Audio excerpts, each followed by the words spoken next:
Unisom waa maanta waxaan isleeyahay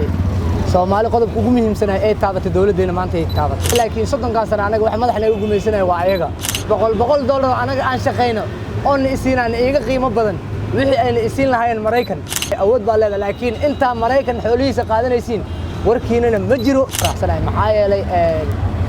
Unisom waa maanta waxaan isleeyahay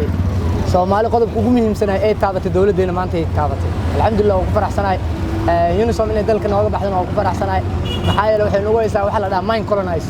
adduunka boodhi la isku gumaystin jiray waagi hore hadda ay ugu gumaysanay waa ayaga waxaan horumarka gaari la'anahay waa ayaga waxa maanta laba walaal isku dilayso oo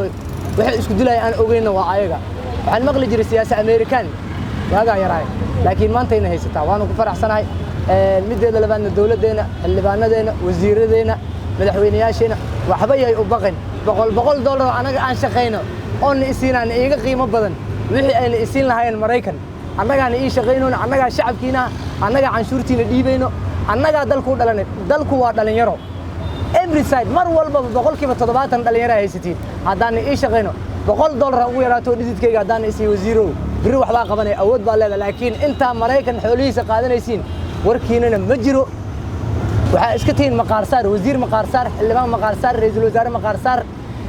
مع مدحوينه مقارصار نقنيسين لكن ودنك هدا عن قبطينك laga qaaday haday UN-ka dawladda Soomaaliya ay macnaha ay iska buriso soo qabateen soo la saari karo